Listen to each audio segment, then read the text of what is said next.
We all face similar problems. Working in a dental practice, a busy dental practice, can be chaotic. Often we find ourselves being very reactive rather than proactive. And this can be a particular challenge to dental teams that are trying to help their patients. And there are ways around this. So for example, we can address perhaps a lack of clear leadership.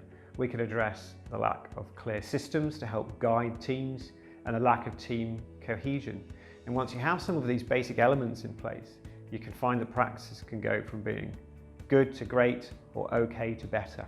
And I think that's one of the biggest challenges that contemporary dental practices face, especially as the landscape is becoming more complex, it's more complicated, the demands on dental teams are becoming greater and greater, and you can find that teams are struggling.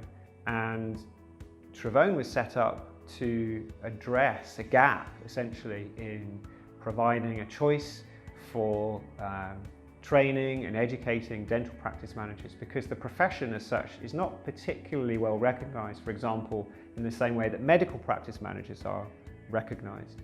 So I decided that I wanted to try and do something about this that would have a positive outcome on people that have been promoted into a practice manager role, or to help practice owners to develop their own leadership and management skills. And ultimately this would lead to creating a more efficient practice, a more proactive practice, and a practice that can respond to the challenges and demands that are placed on delivering modern healthcare.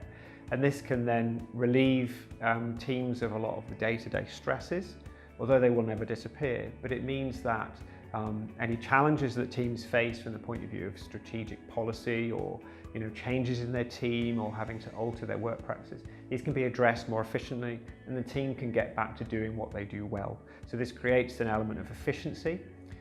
This can mean that the practice can spend less time on doing and working out why they're doing what they're doing, and therefore perform better. But it also means they can then take their practice to the next level, and this can potentially mean they can then spend more time working on the practice to develop delivering better care for their patients.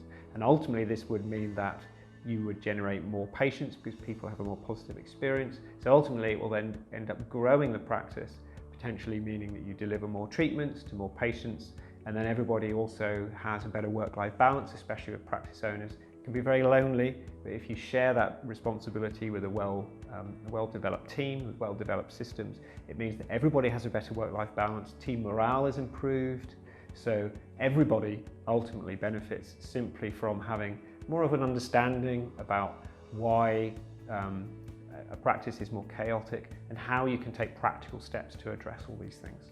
So I wanted to run a successful practice which over time, through personal education, going on courses in CPD development and so on, all these things, I just absorbed the material, and we applied this to a real life setting for our own dental practice in an economically deprived area of Glasgow. And with time and a lot of hard work, we actually ended up developing our own processes and systems and putting a lot of this information, we brought this to bear with very positive outcomes. This ended up with us being awarded Investors in People and Investors in Young People awards, in addition to successful completion of practice inspections and all the other compliance hoops that you had to go through. And with an element of social conscience, I suppose, I decided that in actual fact, why was I keeping this information purely to myself? And in actual fact, I could bring this experience to bear to help other practices to benefit from what we benefited from, so to keep that information flowing around. And that's really where Trevone came from. It was really to package this information up into palatable amounts of information over a 4 or 5 day course that would essentially give you the nuts and bolts to enable you to take that information back and apply it to your own practice, with contact with myself during that sort of 4 or 5 month period, where I would be able to support and assist you as you try to implement these things in your own practice. So one of the problems that dental practice teams and practice owners often fail to grasp is that as owner-managed businesses, the default position is to be very tight with your control, because it's your baby, it's your thing, which is really natural. But in order to gain control, sometimes you have to let go. and letting go is very, very hard.